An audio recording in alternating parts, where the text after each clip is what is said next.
Charcoal is a great medium to use because you can create many different effects. You can use it similar to a pencil, or you can smudge the charcoal with your fingers or with a blend tool or with a tissue. There are many different forms of charcoal, but the two forms I have are vine charcoal and compressed charcoal. Vine charcoal is very delicate. You can break it into many different sections, as you can see what I did here. I usually use vine charcoal to get a quick sketch or to create midtones or undertones for my drawing. Whereas compressed charcoal is much thicker than the vine charcoal, and it's used for more darker values. When you work with charcoal, it's always good just to experiment with it first to see how it works. With vine charcoal, it's very simple. So if you were to push down really hard and then lift lightly up, you can create a nice value. And you can either leave it like this, or you can go in and blend with your finger, and it creates a nice value. It's pretty simple. And you can do the same exact thing with the compressed charcoal, but as you can see, it's starting to get a different texture, and it's a lot darker. But you can still go in with your finger and blend.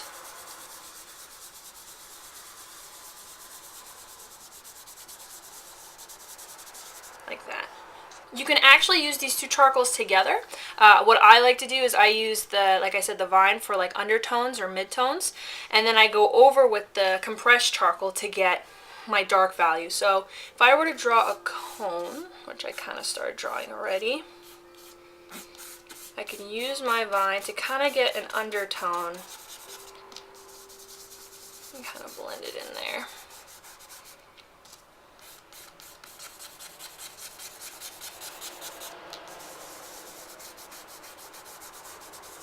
And a cool thing, this is actually, I'm a kneaded eraser. It's kind of like rubber, or like gum, I guess you can say. And what you can do is you can shape it into different ways to make a different kind of edge.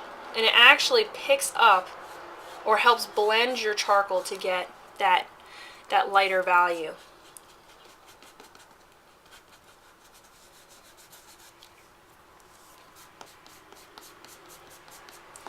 So I'm actually going to go back over with my vine and kind of blend in a little bit more.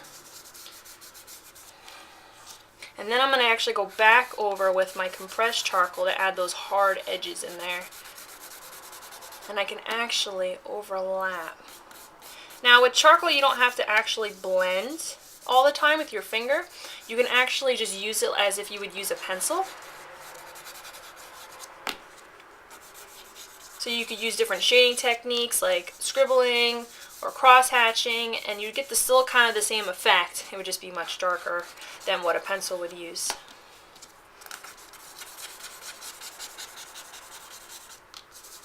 And there, let's see, just add a little bit more lights in here.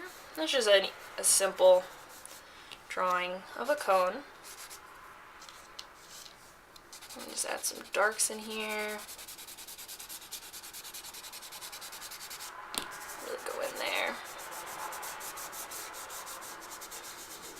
Now, like I said, with charcoal, it's all about playing around with the charcoal to see which ways you like it.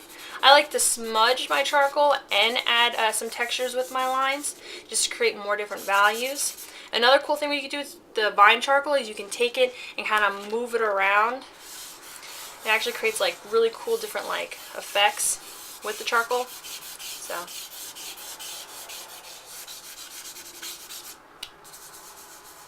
And there you have it. That is charcoal.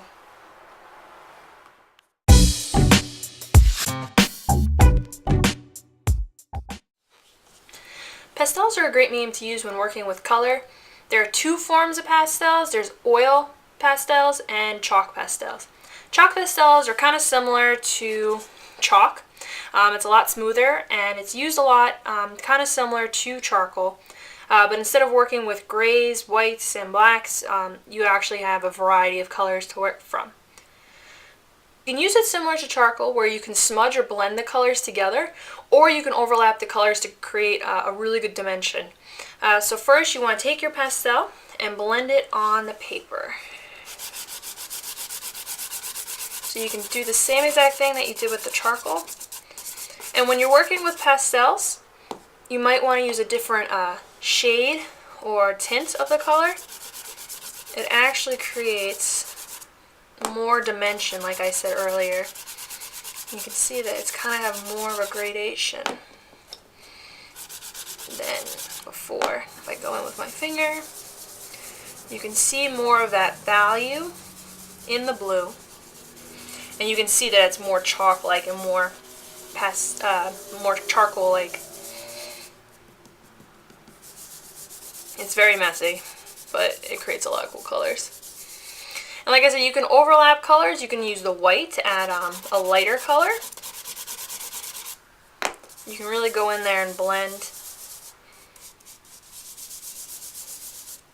What I like to do is I like to add the complementary color to add more dimension. So the complementary color of blue is orange, so I can really go in there and add more dimension. And it's really just the process of overlaying colors to get that three-dimensional quality. So if I were to make a sphere that was blue, I would start by getting in my lighter colors first. It's always good to start with your lighter colors first to keep them clean. And then really going in there with your darker colors after.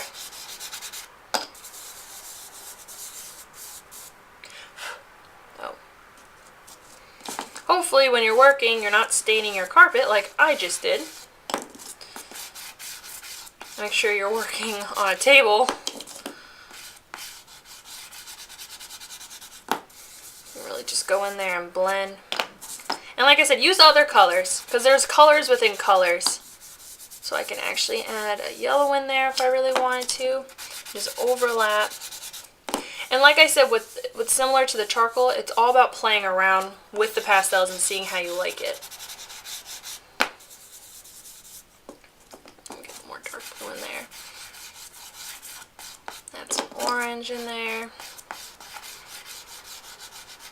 And you can either blend the pastel or you can leave the texture. Like I kind of left some texture in here. Add some purple. And you can add black. I usually don't add black sometimes, but I usually use it to create a darker value just to get that really, really dark contrast.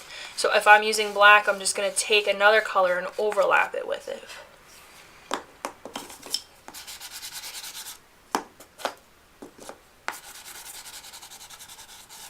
There you go. So that's how you use chalk pastels. Oil pastels are a little bit different. They have more of a wax material. So when you're working with oil pastels, it's going to be a little bit more difficult. You can still blend oil pastels, but they're not as easy to blend as the chalk pastel. But you can still take your color and lightly go over it. It's kind of like a crayon. A lot of people who use oil pastels, they can use other different kinds of liquids to add on top of it, like turpenoid or turpentine or water. It really depends on the artist. But like I said, you always want to use more of a variety of different shades of the color to get that contrast. And you can use the white actually to blend to get that really cool effect. And like I said, you can blend. I have pastel on my hands, and you can really get that value, but it's not as easy to blend as the chalk pastel. But I think the oil pastel has a really cool effect to it too. I like to use the white, like I said, to really go in there and blend, or you can use your finger. Now, if you were to do the same thing where you're making a sphere with the oil pastel, it's going to have a different look to it. So depending on how you want to make your sphere, or how you want to make your piece, it's going to have a different effect to it no matter what you do. So the chalk pastel has more of a softer look, whereas the oil pastel doesn't as much. It has more of that waxy look to it. Really go in there with the white and really kind of blend in there.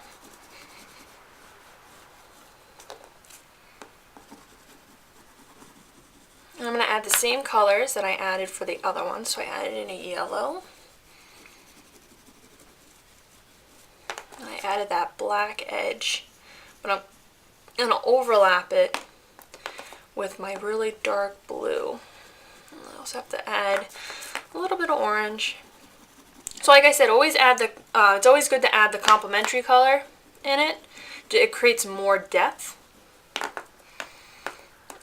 the white one more time. So you can see, even though you're using pastels, each pastel has a different look to it. And that is pastel.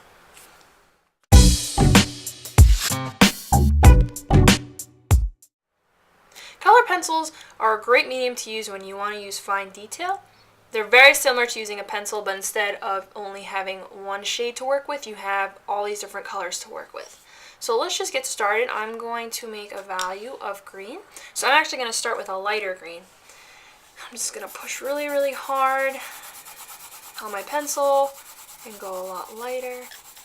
And like I said with the pastels, you want to make sure that you're using different colors or different shades of the color to really go in there and create that value. So I'm actually going to go in with a darker green now and really push. And then what I'm going to do is I'm going to add some yellow to give it more dimension. And I'm actually going to add some red because that's the complementary color of green to create even more dimension. So like I said, same thing with the pastels. It's all about layering your colors and really getting that value.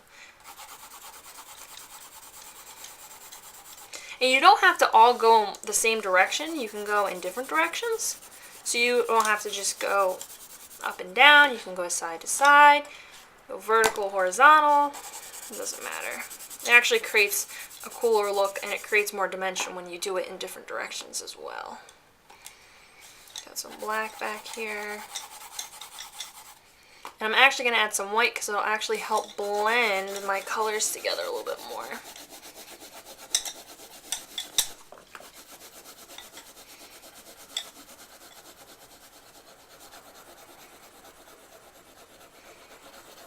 Now if I were to make a cone, I could start by going with a lighter color first. Get my color in there. And then I'll go in with, actually I'll go back in with my yellow and kind of get like a general shape. What I would highly advise is you always start out with a contour line drawing in pencil and then you work in the color pencil. And really just go in there and you blend. You can push harder to get those darker values. You can go over with the colors and really overlap.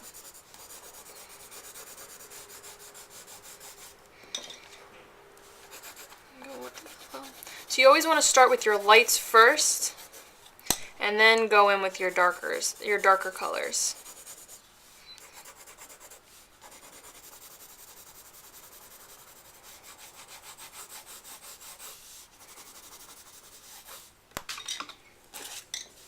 Like I said, it's all about overlapping the colors and really getting that value of all those different colors in there. So I'm even going to add some blue in here just to give it more depth.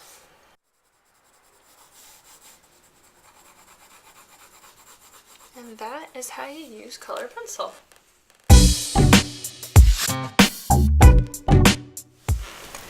Watercolor is a great but very tricky medium to use.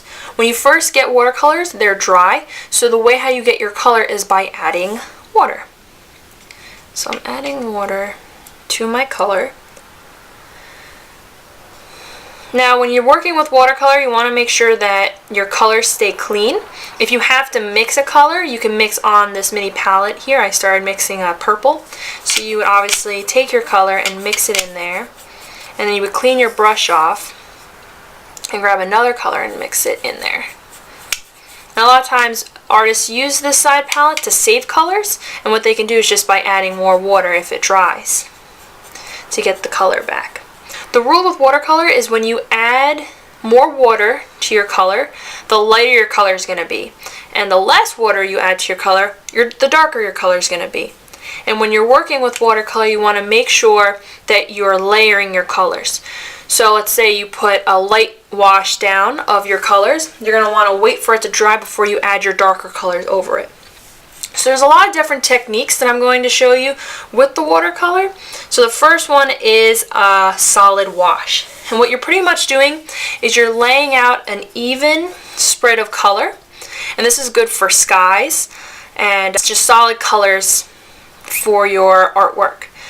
So what I'm going to do is I'm going to take my paint, and it's going to be the same amount throughout, and I'm just going to take my brush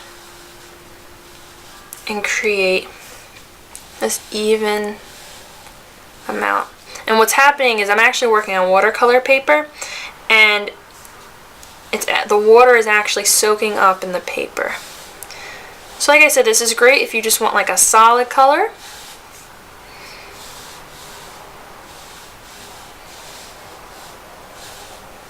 Okay, so that is a solid wash. A gradient wash is a little bit different. You want to start off with a little bit less water, and you're going to push down to get that darker color first. And what's going to happen is once you have that color, you're going to add more water to it to get that gradient, so that value. So the more water you add, the lighter your color is going to get.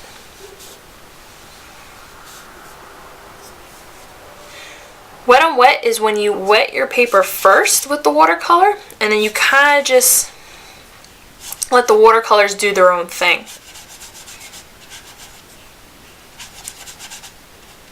And that's the cool thing about the watercolor paper, is it kind of just does its own thing. So it's kind of looks like an explosion, which is kind of cool. An explosion of colors.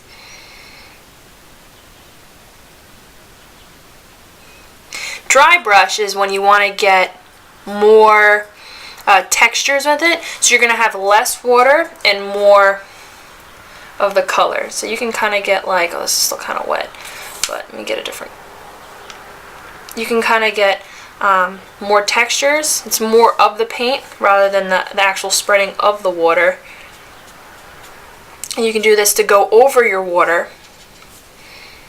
and kind of get those really cool textures. So the less water with this one.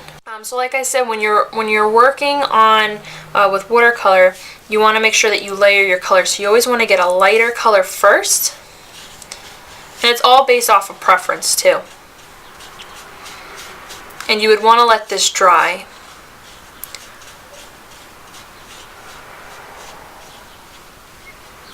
And then you can go back over and really go in there. It's the same thing with the colors and the pastels with overlapping your colors.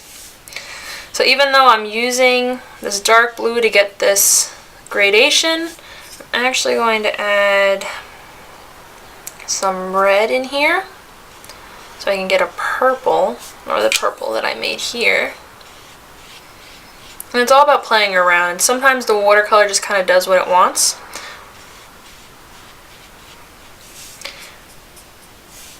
And another thing is, if you don't feel comfortable using this watercolor palette with the dry watercolors, you can actually use watercolor pencils.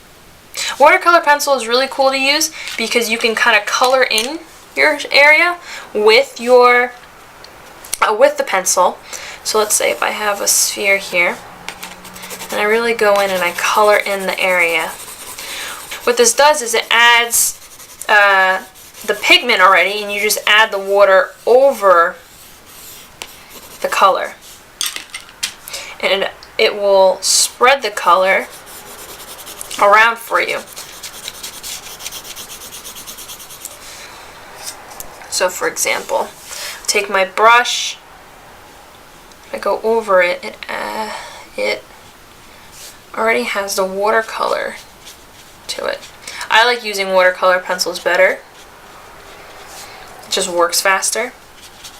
But it doesn't have that same cool effect as the normal watercolor. So if you can either color in your color with the pencil first, or you can dip the watercolor pencil in the water and really go in and push in with it. So this becomes your brush almost. If you have a white spot that you forgot to add, you can just take a paper towel or a tissue. You can just take it and take the water up to create that highlight. You can always go back in and add more water. Like I said, it's all about playing around with the medium. And that is how you use watercolor.